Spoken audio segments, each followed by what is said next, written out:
Hello everyone, welcome to education centre. आपकी जो UP RV UNL की क्लास चल रही है उसमें आज हम नेक्स्ट थोड़ा और टॉपिक पढ़ेंगे। पिछला टॉपिक हमने जो पढ़ा था उसका नाम था व्हीट स्टोन ब्रिज। ठीक है, उसके बारे में हमने बहुत बारीकी से, बहुत अच्छे से सारे क्वेश्चन, सारे न्यूमेरिकल, सारा कुछ ए टू जेड हमने कवर्ड किया था। जो कि आपको मैंने बताया भी था कि हर एक यूपी आरबीएनएल चाहे कर लो, यूपी पीसीएल कर दो, डीएमआरसी मेंटेनर कर दो, या कैसे भी एग्जाम्स कर लो जो आईटीआई के लेवल से क्वेश्चंस पूछे जाते हैं, आईटीआई लेवल के एग्जाम होते हैं, तो उस एग्जाम में वहां से हर एक एग्जाम में एक क्वेश्चन 101% आपका पूछा जाता है। उसको हमने बहुत ही अच्छे से आपका तैयार करा दिया है। ठीक है, अगला हम जो टॉपिक लेके चल रहे हैं उसमें हमने क्या पढ़ा फिर कल पिछली क्लास में हमने और एक टॉपिक पढ़ा था जिसमें हमने कैपेसिटेंस के बारे में बात किया था। ठीक है, कैपेसिटर मीन संधारित्र और धारिता दोनों चीजें हमने पढ़ रखी हैं। ठीक है, हम संधारित्र में ही हैं और संधारित्र में हमें दो टॉपिक और पढ़ने हैं। कौन कौन से दो टॉपिक पढ़ने हैं? एक तो सीरीज और पैरेलल, सीरीज कॉम्बिनेशंस, और दूसरा parallel combinations, and next one series parallel combinations का मिक्सिंग टाइप का क्वेश्चन। ठीक है, 100% यहां से बेटा एक क्वेश्चन आपके एग्जाम में पूछा जाता है। ठीक है, बहुत छोटा सा क्वेश्चन है, बहुत प्यारा सा है, बताऊंगा, आप देखते ही आप उसका आंसर करने लगोगे। ठीक है, अब देखते हैं सबसे पहले कॉम्बिनेशंस ऑफ कैपेसिटर्स।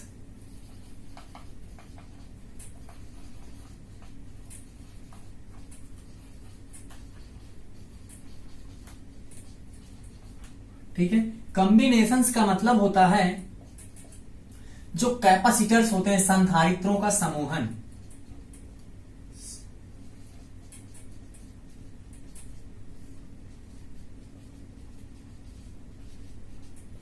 संधारित्रों का जो समूहन होता है, इसका मतलब ढेर सारे संधारित्र को जोड़ना ही समूह, मतलब ढेर सारे संधारित्र को समूह में रख के उनसे वायर कनेक्ट करके उनसे वोल्टेज या करंट उसमें लगाना, करंट फ्लो कराना उसमें, वही समूहन कहला देता है। ये दो तरीके का पॉसिबल होता है, होता तीन तरीके का है। ठीक है, बट तीसरा जो है वो दोनों का ही मिक्स रूप है। तो एक तो हो गया आपका सीरीज कॉम्बिनेशन। कौन सा हो गया बच्चा? सीरीज कॉम्बिनेशन हो गया। दूसरा क्या हो जाएगा आपका, इसको हिंदी में क्या बोलेंगे? श्रेणी क्रम। जैसे आपका रजिस्टर्स होता था, जैसे आपका प्रतिरोध होता था, बिल्कुल as it is series combination वही चीज है। ठीक है, यहां पे नेक्स्ट है आपका पैरेलल कॉम्बिनेशंस।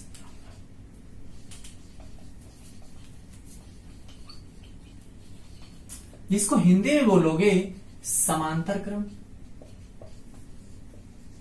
यहां तक कोई तकलीफ नहीं होनी चाहिए। ठीक है, तीसरा है आपका सीरीज पैरेलल कॉम्बिनेशंस।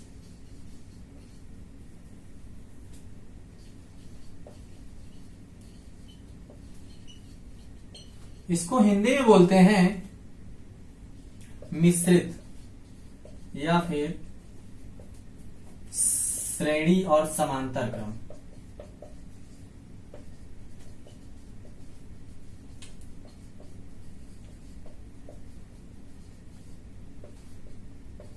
का मिश्रित रूप।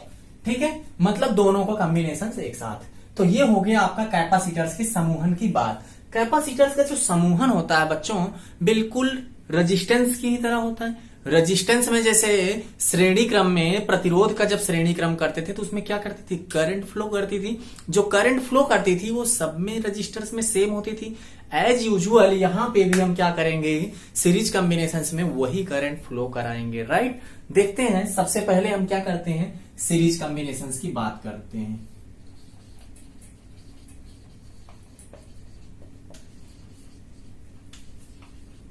ठीक है, श्रेणी क्रम। श्रेणी क्रम में क्या होता है बच्चा?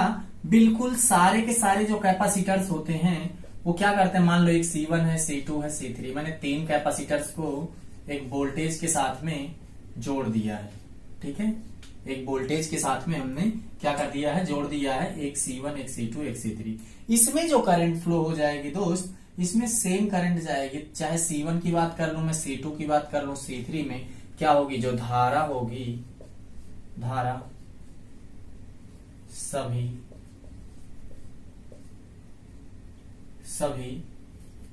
संधारित्र में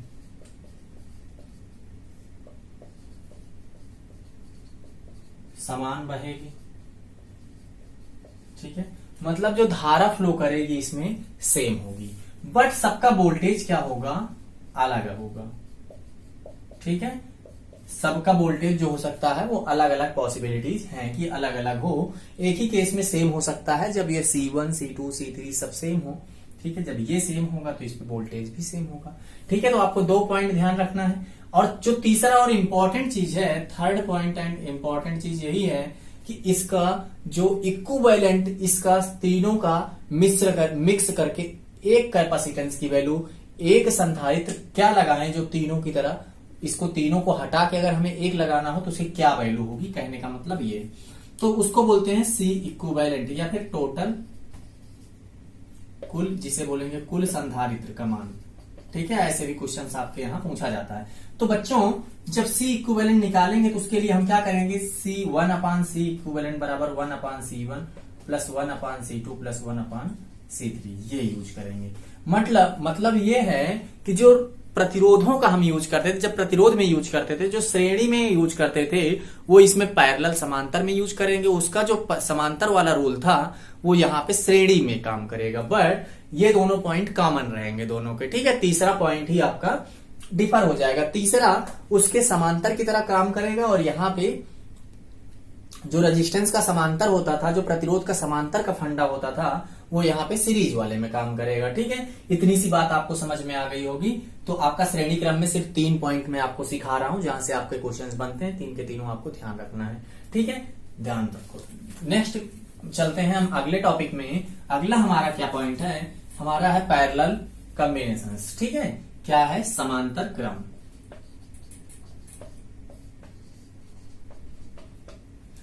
समांतर क्रम में क्या है बच्चा, समांतर क्रम में बिल्कुल मान लो ऐसे है। ठीक है, ढेर सारे कैपेसिटेंस हमने लगा दिए समांतर में, जैसे वहां पे प्रतिरोध लगाते थे। ठीक है, यहां पे मान लो हमने 3 लगा दिए, एक का नाम C1 रख दिया, इसका C2, इसका C3, यहाँ पे एक वोल्टेज लगा दिया B। तो इसमें जो करंट जाएगी वो I1 जाएगी, इसमें I2 और इसमें I3।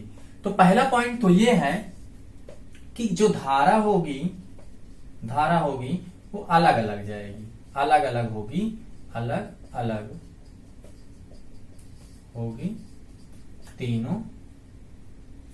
तीनों संधारित्र पर। ठीक है, दूसरा आपको जो पॉइंट इसमें ध्यान रखना है वो ये ध्यान रखना है कि जो वोल्टेज होगा वो सबका समान होगा। जस्ट ध्यान रखना, सिर्फ उल्टा करना होता है। जो तीसरा एंड इंपॉर्टेंट पॉइंट है वो जब इसका हम C इक्विवेलेंट निकालेंगे या C टोटल निकालेंगे तो हम क्या करेंगे बच्चा, बिल्कुल सीधा जोड़ देंगे। जैसे उसमें रेजिस्टेंस वाले में, प्रतिरोध वाले में श्रेणी क्रम का यूज करते थे, यहाँ पे उसका पैरेलल कॉम्बिनेशन यूज करेंगे। ठीक है, इतनी बात आपको समझ में आ गई। अब बात करते हैं मिक्स में क्या होता है। मिक्स में क्या होता है कि ना तो उसमें धारा समान होती है और ना ही वोल्टेज। वो कुछ देरी के लिए तो ये दोनों सेम हो सकते हैं, बट लगातार की बात करें पूरी सर्किट में तो ये चीजें पॉसिबल नहीं होती हैं। जैसे क्या है बच्चा, मान लो 2 कैपेसिटर सीरीज में है और 2 कैपेसिटर क्या है, पैरेलल में है। ठीक है, इतनी बात आपको समझ में आ गई होगी। C1, C2, C3 और C4। तो जब हम इसका हमसे इक्विवेलेंट पूछेगा, मान लो यहाँ पे B है, इसमें देखो करंट इसमें जा रही है।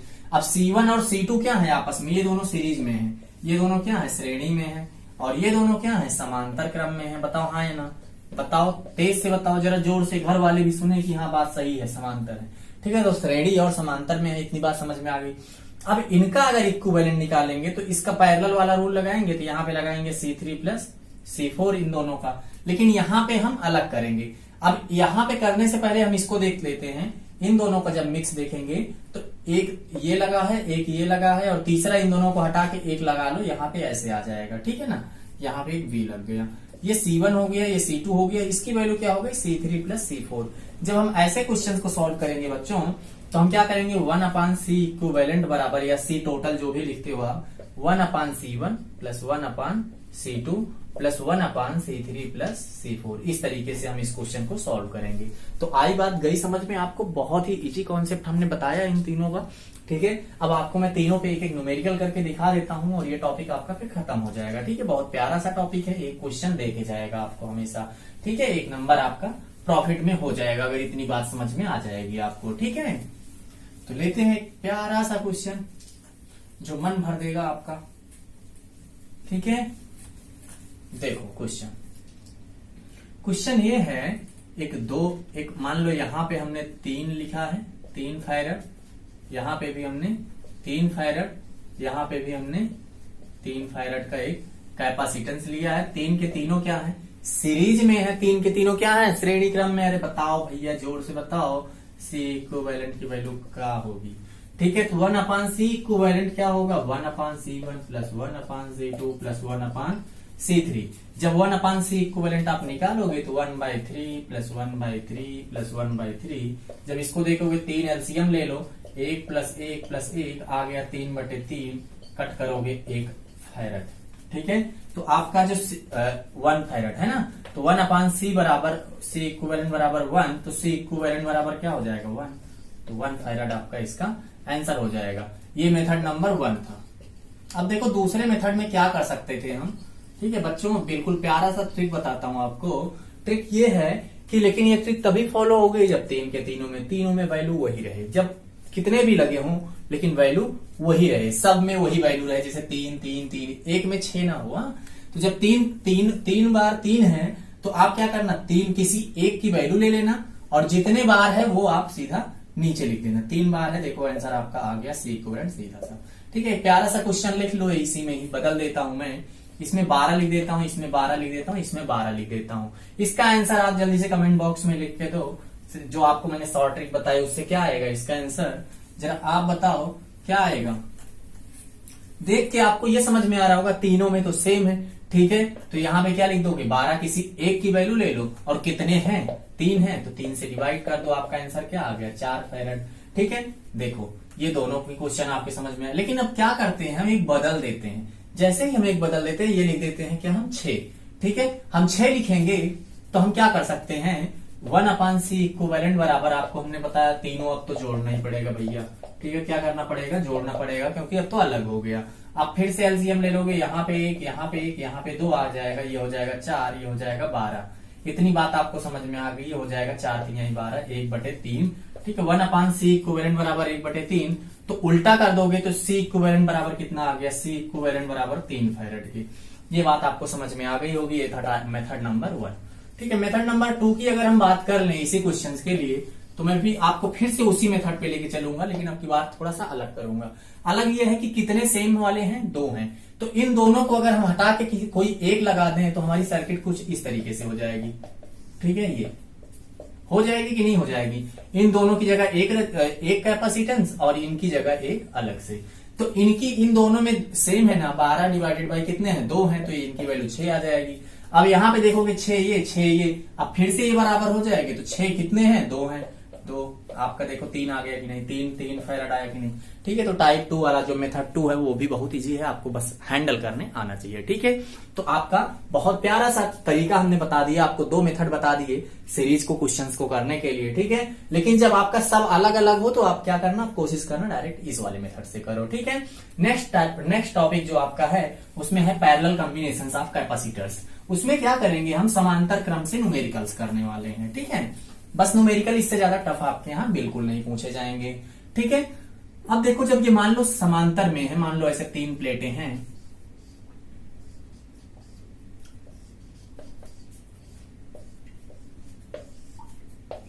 मान लो यहाँ पे एक वोल्टेज लगा है B, इसमें एक करंट फ्लो कर रही है I, यहाँ पे I1, यहाँ पे I2, यहाँ पे I3। कुछ ऐसे कहानी करके दिया है। यहाँ पे C1 है, C2 है, C3 है।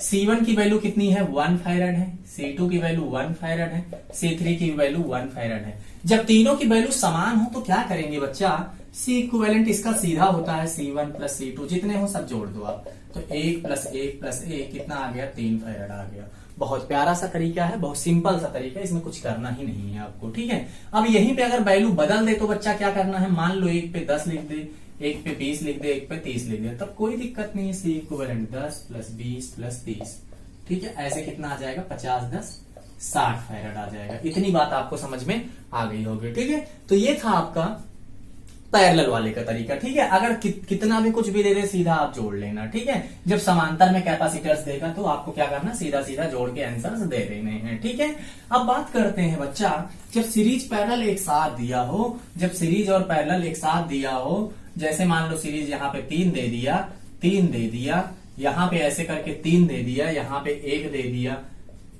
यहाँ पे भी 1 दे दिया और यहाँ पे भी 1 दे दिया, ऐसे कर दिया आपको सर्किट। तो सर्किट देख के प्यारे आपको बिल्कुल डरने की जरूरत है नहीं, क्योंकि आपके सर यहाँ पे रेडी हैं आपको समझाने के लिए। ठीक है, देखो यहाँ पे मान लो 1 फैराड है, यहाँ पे भी आपका 1 फैराड है, यहाँ पे भी आपका 1 फैराड है। तो जरा आप बताओ इन तीनों को एक साथ हटा के एक कैपेसिटेंस लिख के कुछ ऐसी सर्किट बनाई जा सकती है क्या, जैसे मैं बना रहा हूं। ठीक है, ध्यान से समझना, इन जो तीनों की जगह एक कैपेसिटेंस लगा दो, कुछ ऐसे कहानी की जा सकती है, की जा सकती है। ठीक है, तो सर आप बताओ यहाँ पे इन तीनों को हटा के क्या लिखेंगे, तीनों के तीनों पैरेलल में है तो 1 + 1 + 1 कितना आ गया, 3 आ गया। यहाँ पे क्या लिख देंगे हम, 3 लिख देंगे। अब देखो ये 3 के तीनों क्या है, आपस में सीरीज में है, तो आप क्या कर लो, 1 का वैल्यू लिखो, कितने हैं, जब सेम हो तभी लगाना है ना, 3 है तो 3 3 1 आ गया। 1 C इक्विवेलेंट की वैल्यू कितनी आ गई बच्चा, 1 फैराड आ गई। लेकिन अगर इसी में मैं वैल्यू बदल के कोई दूसरा क्वेश्चन आपके सामने फ्रेम कर दूं, तब क्या करोगे, एक 3 है, एक 6 है। ठीक है, और यहां पे मैं सबको थोड़ा सा हटा देता हूं। ठीक है, 1 2 3 कर देता हूं। तो जरा आप बताओ इन तीनों को हटाने के लिए हमें क्या करना पड़ेगा, 1 + 2 + 3 करना पड़ेगा, वैल्यू कितनी हो जाएगी, 6 हो जाएगी। ठीक है, अब सर्किट आपकी कुछ ऐसे दिखेगी, 6 यहाँ पे आपका बी लगा है। ठीक है, अब देखोगे तो ये दोनों सीरीज में है, इनको हटाने के लिए 6 / 2 करो, क्योंकि 2 बार है ये। ठीक है, 1 की वैल्यू लेना, किसी कोई भी वैल्यू ले लो और 6 जितने बार उतने से डिवाइड कर दो, ये हो जाएगा 3। जैसे देखोगे तो ये भी 3, ये भी 3, यहाँ पे आपका बी लगेगा। ये दोनों 2 बार है, सेम है, तो 3 / 2 आपका आंसर कितना आ जाएगा, 1.5 फैराड। ठीक है, तो प्यारे बच्चों बिल्कुल चाहे सीरीज हो, पैरेलल हो, मिक्स क्वेश्चन हो, आपको बिल्कुल ऐसे ही इसी मेथड को सॉल्व करके दिमाग में रखना है। एक क्वेश्चन ही अगर आपके दिमाग में है, ठीक है, तो आप बिल्कुल भी नहीं भूलोगे। आपका 100% मैं गारंटी लेता हूं, एक नंबर इतनी सी देर में आपका 1 नंबर कंप्लीट हो गया है। ठीक है, ठीक है, नेक्स्ट टॉपिक की तरफ बढ़ते हैं और पढ़ते हैं करंट डेंसिटी। ठीक है, करंट डेंसिटी एक बहुत छोटा सा टॉपिक है। ठीक है, धारा घनत्व, क्या नाम है बच्चा, धारा घनत्व।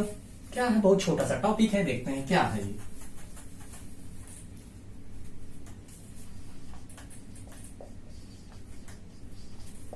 अंग्रेजी में बोलते हैं इसको करंट डेंसिटी। ठीक है, करंट डेंसिटी का मतलब है, मान लो कोई एक तार है, क्या है, मान लो एक कोई तार है।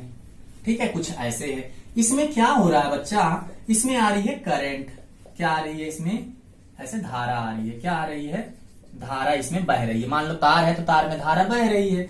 अब इसका जो क्षेत्रफल है मान लो a है। ठीक है, इसका जो क्षेत्र, ये मान लो इसकी त्रिज्या r है और पूरा डायमीटर, ठीक है, d है। ठीक है, d मतलब डायमीटर मतलब व्यास। ठीक है, इससे वैसे कोई लेना देना हमें है नहीं। ठीक है, और इसका जो क्षेत्रफल है, इसका जो क्षेत्रफल है मतलब एरिया की अगर मैं बात कर रहा हूं, तो जो क्षेत्रफल है a मान लेते हैं। ठीक है, ये धारा क्या है, I है, आ रही है। ठीक है, यहाँ पे जो धारा घनत्व होगा, मतलब इसकी एरिया पे जो यहाँ पे धारा घनत्व होगा, क्या होगा, धारा घनत्व। ठीक है, घनत्व अभी अभी समझ में आ जाएगा आपको क्या है। ठीक है, तो धारा घनत्व का एक फॉर्मूला होता है, बस आपको वही क्वेश्चन ध्यान रखना है। धारा घनत्व बराबर धारा, ठीक है, डिवाइडेड बाई धारा का क्षेत्रफल।